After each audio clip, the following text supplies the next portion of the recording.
5장, 6장, 7장의 산상수훈을 읽어가고 있습니다. 지난주에는 마태복음 5장 9절 화평케 하는 자는 복이 있다. 그들을 하나님의 아들, 딸이라고 불려질 것이다. 그 말씀을 살폈습니다. 화평케 하는 자는 평화를 누리는 자가 아니라 다른 사람이 평화를 누리게 하기 위해서 자기는 고난을 자초하는 사람, 자기는 잠 못 자는 밤, 시련, 역경을 스스로 선택하는 자를 화평케 하는 자다. 그렇게 말한다 했고, 영어로 화평케 하는 자를 영어로는 피스메이커, 화평을 만들어내는 자라고 표현하고 있습니다. 오늘은 8절, 마음이 청결한 자는 복이 있나니 그들이 하나님을 볼 것이요. 이 본문 말씀을 살피겠습니다. 복이 있도다. 헬라어로 마카리오이, 복이 있도다. 마음이 청결한 자들이여 그들이 하나님을 뵙게 될 것이다. 본문은 그렇게 나갑니다. 마음이 청결하다는 것은 뭐이냐? 마태복음 5장이 시작되면서 예수님이 8가지 복을 하나하나 짚어가면서 말씀하십니다. 3절, 심령이 가난한 자는 복이 있나니 그들이 천국이 그들의 것이다. 심령이 가난하다는 말은 무슨 말이냐? 심령이 가난한 사람들이 복을 받게 되는데 심령이 가난하다는 것은 어떤 상태를 말하는가? 첫째는 마음이 비어진 사람. 출생 이후 지금까지 시련을 당하고 원망과 시비와 곡절이 많은 마음을 십자가 밑에 다 쏟아놓고 빈 마음이 된 사람, 그 사람이 복이 있다. 그 빈자리에 천국이 들어간다. 그런 의미라 했습니다. 마음이 가난한 자의 두 번째 뜻은 마음이 겸손한 자, 마음이 겸손하여 하나님 앞에 완전히 낮아지고 엎드리는 자, 그 겸손한 자리에 천국이 채워진다는 뜻입니다.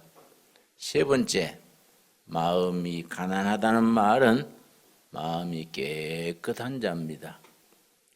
우리가 살아가면서 상처받고 상처 주고 얼룩진 마음인데 어떻게 마음이 깨끗해질 수 있느냐? 자기 상처 나고 금가고 얼룩진 마음을 십자가 앞에 다 내려놓고 깨끗해진 마음, 그 깨끗해진 마음에 천국이 들어간다는 것입니다. 4절 말씀, 애통하는 자는 복이 있나니 그들이 위로를 받을 것입니다. 애통이란 말은 인간이 누리는 슬픔 중에 가장 짙은 슬픔입니다. 골수에 사무치는 슬픔, 그 애통입니다. 애통. 누가 사랑하는 사람이 죽어서 재물이 날아가서 억울한 일을 당해서 애통이 아닙니다. 자기 자신에 대한 애통입니다. 나는 참 대책 없는 인생이다. 왜 나는 해야 될 일은 골라서 안 하고 안 해야 될 일만 골라서 할까? 슬프다, 슬퍼. 내 인생이 왜 이러냐? 왜 나는 하나님이 기뻐하시는 일은 일일이 골라서 안 하고 하나님께서 기뻐하지 않는 일만 골라서 할까? 참 슬픈 인생이다. 그런 의미입니다. 그런 마음에 하나님의 위로가 임한다는 겁니다. 그래, 내가 네 마음을 안다. 네가 왜 그렇게 애통하는지 내가 안다. 네 주제에 한다고 했는데 자꾸 어긋나고 박자가 안 맞고 빗나가는 걸 내가 이해한다. 내가 위로해 준다. 세 번째는 5절. 온유한 자는 복이 있나니 그들이 땅을 기업으로 받을 것입니다.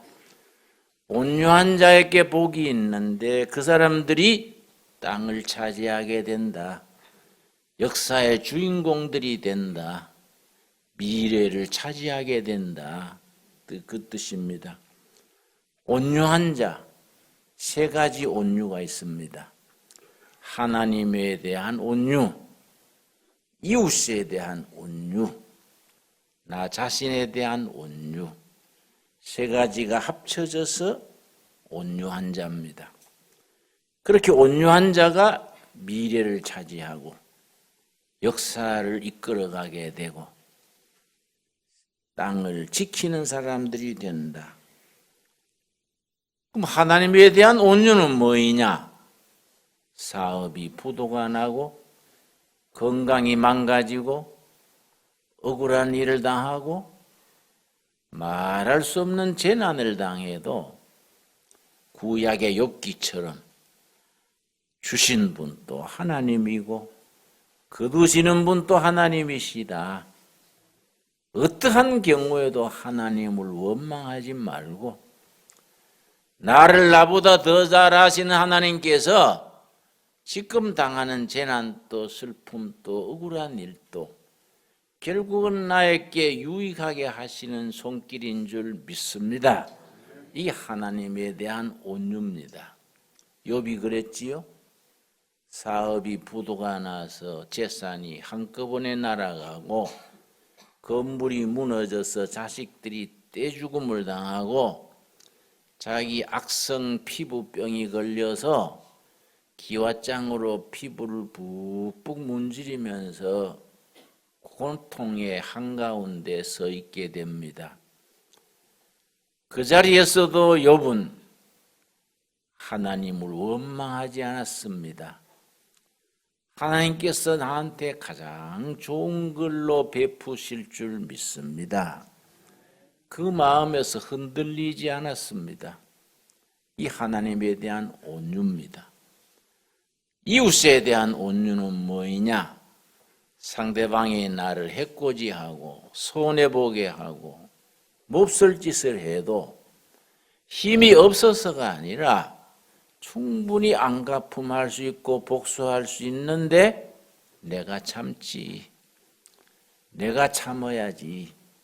이 사람에 대한 온유입니다. 오죽 답답해서 그랬을까? 내가 참아야지.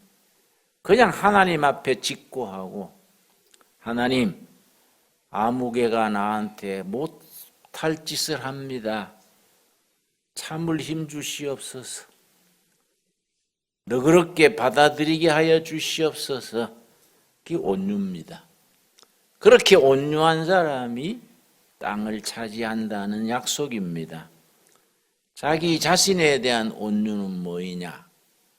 화가 머리끝까지 치밀고 분통이 터져서 숨이 막힐 지경이어도 주님 참을 힘 주시옵소서. 온유하게 해 주시옵소서. 그것이 자기 자신에 대한 온유입니다. 복이 있도다 막하리 오이 온유한 자들이여. 그들이 미래의 주인이 될 것이다. 역사의 주인공이 될 것이다. 그들이 땅을 기업으로 받을 것이다. 네 번째 6절. 의에 줄이고 목마른 자는 복이 있나니 그들이 배부를 것이며.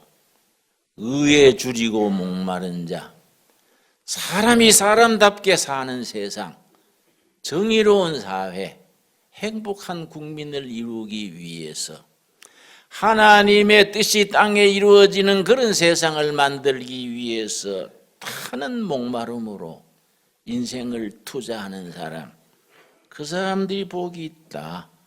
그 사람들이 진정코 배부르게 될 것이다. 70년대 운동권들에게 구호가 있었습니다. 김지아 시인이 처음 시작한 말인데, 타는 목마름으로. 우리 70년대 데모할 때는 데모의 구호가 타는 목마름으로였습니다. 바로 그 말입니다.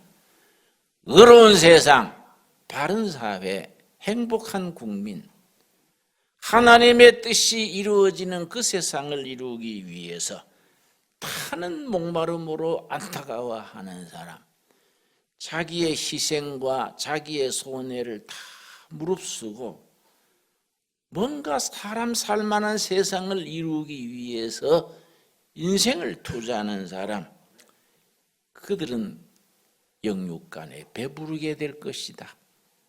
참 팔복 하나하나가 위대한 말씀입니다.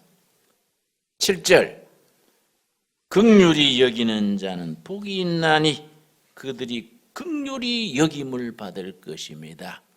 긍휼한 말, 여러분, 히브리어로 헤세드입니다. 헤세드.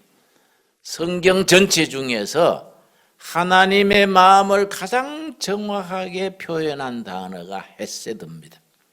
하나님의 마음은 긍휼히 여기는 마음, 헤세드. 상대에 대해서 이해하고 감사주고 상대방을 위해서 내 자신을 기꺼이 투자하는 사람, 상대방의 눈높이에서 그 사람을 위로하고 격려하고 기다려주는 마음, 하나님의 마음, 긍휼한 마음입니다. 동양에서는 이 마음을 측은지심이라 그럽니다. 공자님한테 하루는 제자가 물었습니다. 사부님, 종교에 대해서 말씀해 주십시오. 공자가 대답하기를 종교라는 것은 측은지심이니라. 측은지심이 무엇인지요? 그러니까 어린아이가 우물에 빠졌다. 그 우물에서 건져내려다가 우물이 엉성해서 돌이 무너져서 같이 죽을 염려가 있다. 그래도 그 어린아이를 불쌍히 보고 위험을 무릅쓰고 우물에 들어가서 어린아이를 건져내는 마음, 그게 측은지심이고 모든 종교의 근본이다. 공자의 말입니다. 긍휼히 여기는 자는 복이 있다. 인간의 약한 것에 대해서, 인간의 터무니없는 짓거리에 대해서 이해하고, 인간이라서 그런 거이지, 감사주고 위로하고 기다려주자. 측은지심입니다. 인간에 대해서 그렇게 긍휼히 여기는 자가 복이 있다. 하나님이 그 영혼을, 그 인생을 긍휼히 보아줄 것이다. 그 다음 8절 말씀, 오늘의 본문입니다. 마음이 청결한 자는 복이 있나니 그들이 하나님을 볼 것이다. 마카리 오이, 복이 있도다. 마음이 청결한 자들이여, 그들이 하나님을 뵙게 될 것이다. 마음이 청결한 자, 네 가지 의미를 가집니다. 청결하다. 예수님께서 마음이 청결한 자가 복이 있다. 그들이 하나님을 뵙게 될 것이다. 그 청결에는 그 의미가 네 가지 의미를 포함합니다. 첫째는 마음이 순수한 자, 마음이 순순한 자. 그 사람은 복이 있다. 그 순수한 마음이 거울이 되어서 하나님을 보게 될 것이다. 여러분, 지금 어린이 주간입니다. 예수님께 어린이를 데려왔을 때에 예수님이 말씀하셨습니다. 누구든지 그 마음이 이 어린아이 마음 같아야 천국을 보게 될 것이다. 그때 말씀하시는 어린아이의 마음은 어떤 마음입니까? 이권, 이 거래 다 팽개치고 깨끗한 마음, 순수한 영혼, 이 어린아이의 마음입니다. 그렇게 순수하고 맑고 아무런 세상적인 동기가 없이 순수한 영혼의 마음, 그 마음이 청결한 마음이다. 2차 대전 이후에 독일에서 프랑스, 덴마크에서 일어난 철학의 흐름이 있었습니다. 실존주의 철학 그럽니다. 2차 대전에 그 인간의 비극을 접하고 나서 철학이 바뀐 겁니다. 실존주의 철학. 실존주의 철학자 중에 칼 야스퍼스라는 독일의 철학자가 있었습니다. 실존적 교제란 말을 즐겨 썼습니다. 실존적 교제. 실존적 교제가 뭐이냐? 어떤 이권, 어떤 계산, 어떤 체면 다 내려놓고 순수한 영혼과 영혼의 만남, 이 실존적 교제. 우리가 하나님 앞에 설 때에 어떤 동기, 어떤 이권, 어떤 청탁 다 털어놓고 깨끗한 영혼으로 하나님 앞에 서는 마음, 하나님과 나와의 실존적 교제입니다. 그 실존주의 철학자의 시조 중에 덴마크의 키겔케골이라는 분이 있었습니다. 키겔케골이 뭐라고 했냐면 내 철학은 무엇이냐? 내 철학의 목표는 무엇이냐? 내가 어떻게 하면 진실한 크리스찬이 될 수 있을까? 하나님 앞에 내가 단독자로서 순수한 마음, 내 있는 모습 그대로 설 수 있는 진실한 크리스찬이 될 수 있을까? 키겔케골의 말입니다. 우리 아무런 동기, 이권, 요구, 하나님 이거 해 주십시오. 이게 필요합니다. 억울합니다.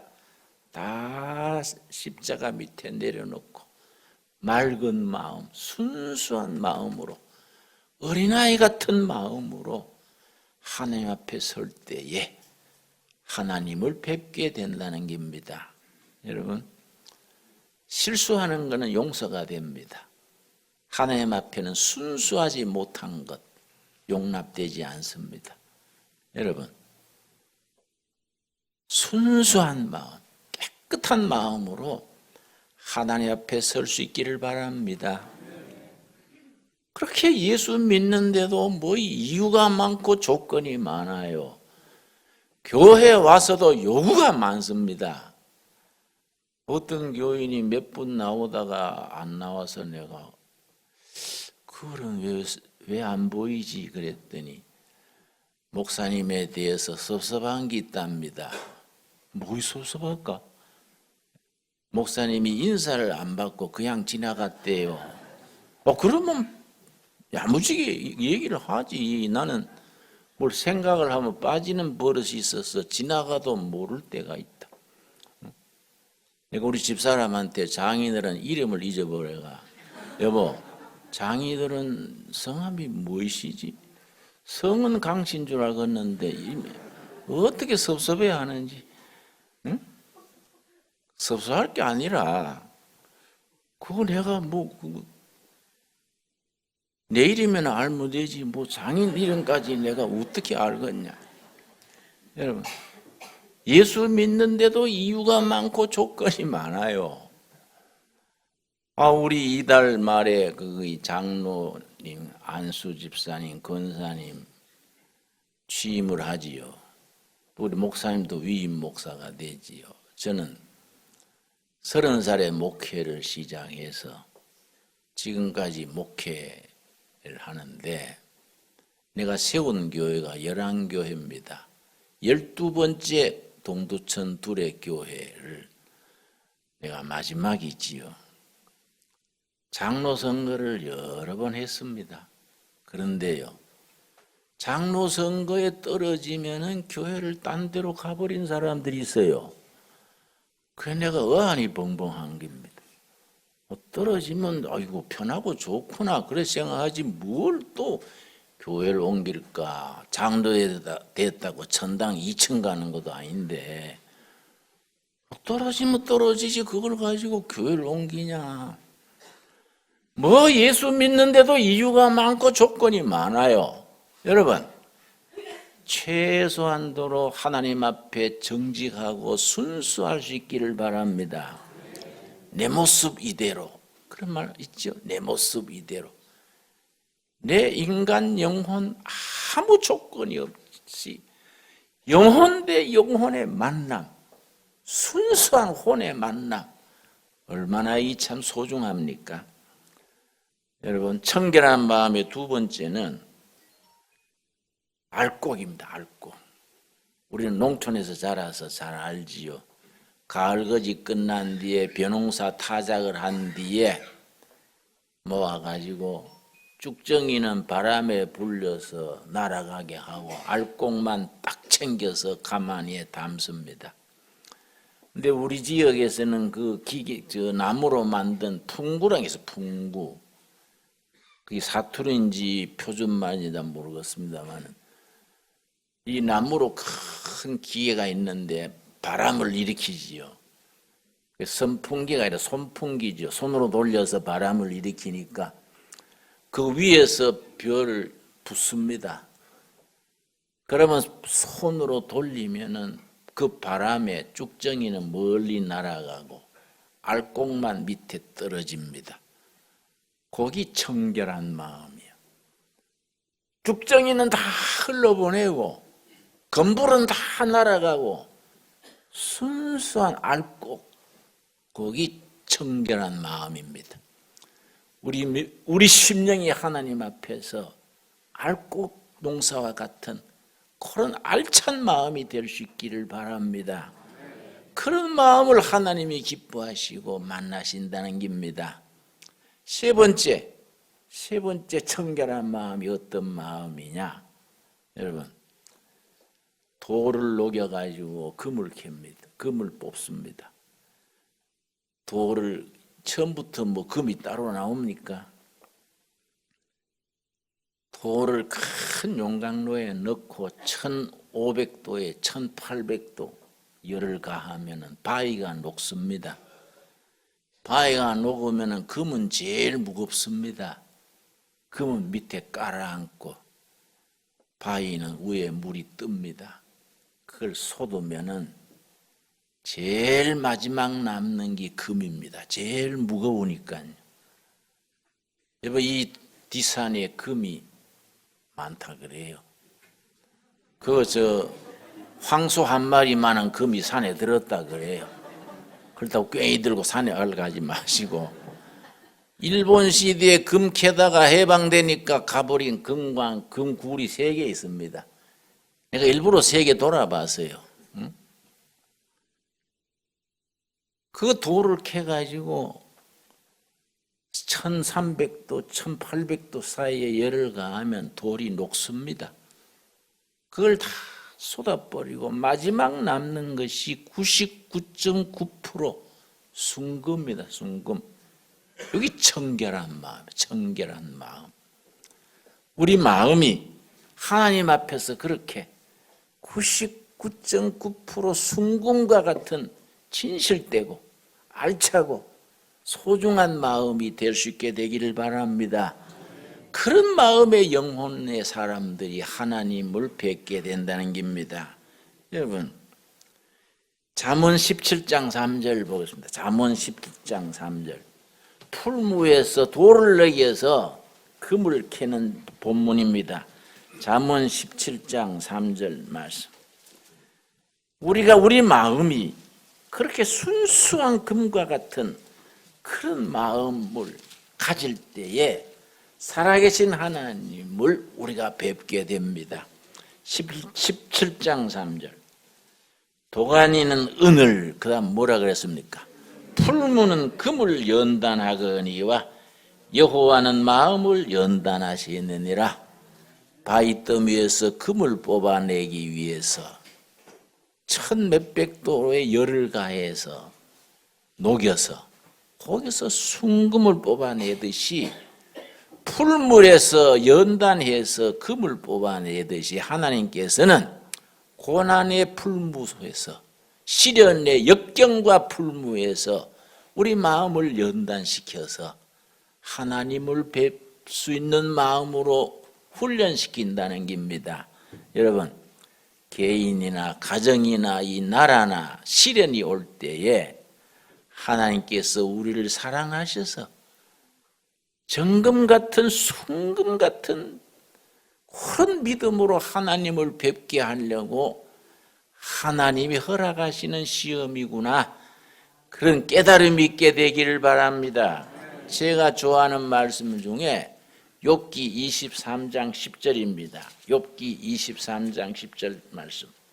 저는 이 욥기 23장 10절 말씀에 젊은 날에 30대에 겪은 인생 처음이 녹아들어 있습니다. 욥기 23장 10절 말씀. 그러나 내가 가는 길을 그가 아시나니, 내 가정, 우리 교회, 내 인생이 시련과 좌절과 아픔을 거치면서 내 영혼이 탄식하는 모습을 하나님이 아신다. 그런데 하나님이 모르시고 가만 계시면 몰라서 그렇다고 이해를 하겠는데, 하나님이 아시면서 왜 가만히 계실까? 그 다음에 뭐라 그랬습니까? 그가 나를 단련하신 후에는 사람다운 사람 되라고, 행복을 누릴 수 있는 수준 되는 영적 수준에 올라가라고 그가 나를 훈련시킨다. 내 인생, 내 가정, 우리 사회 하나님이 훈련시키신다. 그래서 결론이 뭡니까? 내가 순금같이 되어 나오리라. 그런 시련, 역경, 풍파를 통해서 99.9% 순금 같은 믿음, 그런 믿음의 자리에 오르게 하기 위해서 우리 인생을 뒤집어 놓고 억울한 일 당하고 시련을 겪고 아픔을 겪는다. 아멘 하십니까? 사노라면은 아주 외통수에 막혀가지고 오도 가도 못할 때가 있습니다. 8절입니다. 욥기 23장 8절. 그런데 내가 앞으로 가도 그가 아니 계시고 뒤로 가도 보이지 아니하며 앞뒤로 다 막혀서 인생이 아주 외통수에 움치고 뛸 수 없을 때가 있습니다. 9절. 그가 왼쪽에서 일하시나 내가 만날 수 없고 그가 오른쪽으로 돌이키시나 배울 수 없구나. 인생살이 적막강산에 아주 외통수에 맥혀서 어쩔 수 없게 되는 경우. 그런데 10절에 신앙 고백이 나오는 겁니다. 그러나 내가 가는 길을 그가 아시나니, 내 인생이 당하는 그 외통수 막다른 골목을 하나님은 아신다. 왜 아시면서 가만히 계실까? 그가 나를 단련하신 후에는 인간적으로, 영적으로, 정신적으로 나를 훈련시킨 후에 하나님이 목표가 뭐이냐? 순금 같은 믿음, 99.9% 순수한 믿음, 그 믿음의 자리에 들어가게 해서 그때 하나님을 뵙게 된다. 우리에게 주시는 말씀으로 받을 수 있게 되기를 바랍니다. 참 귀한 말씀이지요. 청결한 믿음, 복이 있도다 마음이 청결한 자들이여 그들이 살아계신 하나님을 뵙게 될 것이다. 청결한 마음의 네 번째가 뭐이냐? 아주 정예군사입니다. 정예군사. 죽음을 두려워하지 않고 전쟁판에서 자기 목숨을 기꺼이 던질 수 있는 훈련된 정예군사. 바로 사사기에 나오는 기드온 300용사가 청결한 믿음의 경지입니다.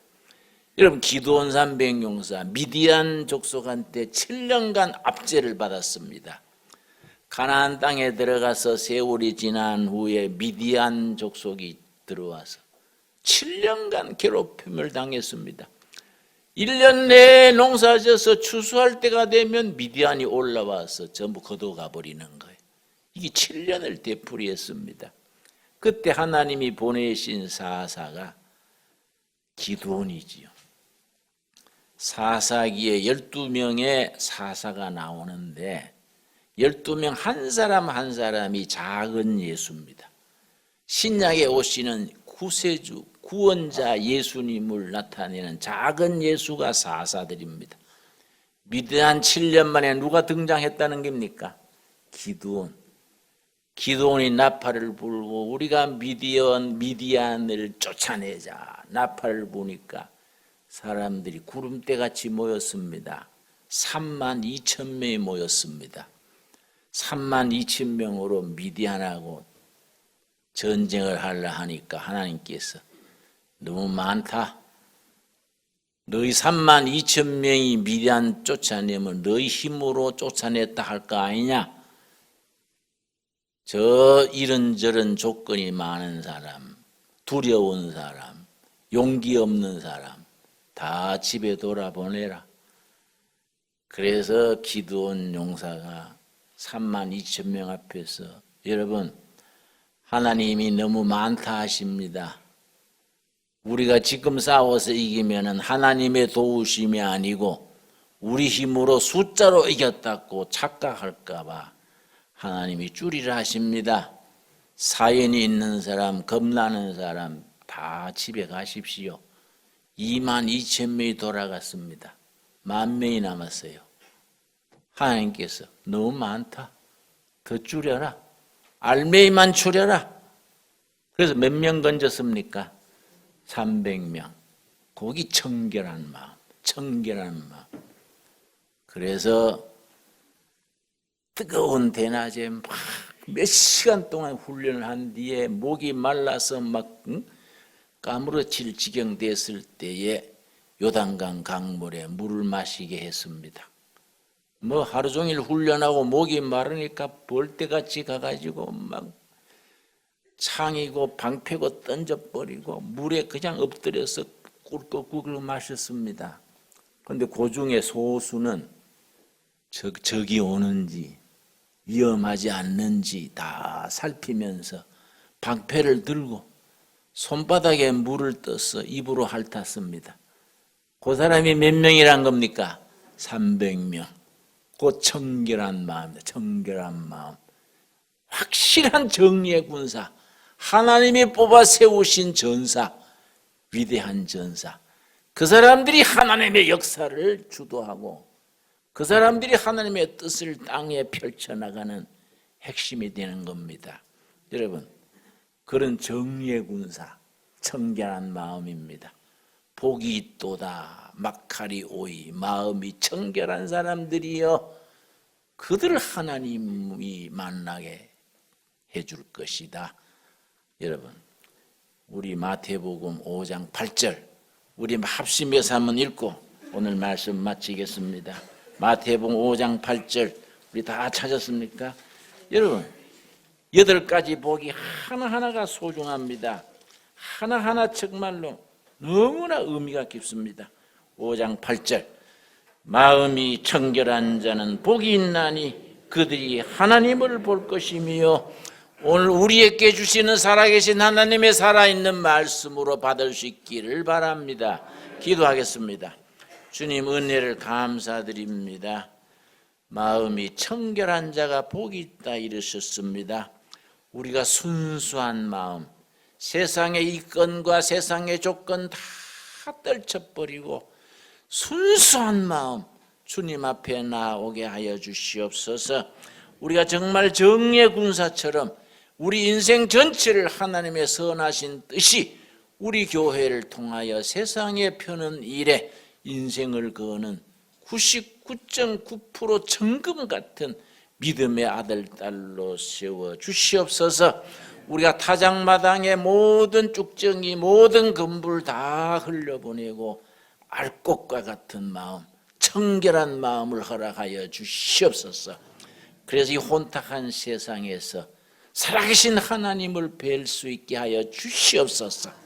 예수님 이름 받들어 기도드렸사옵나이다. 아멘.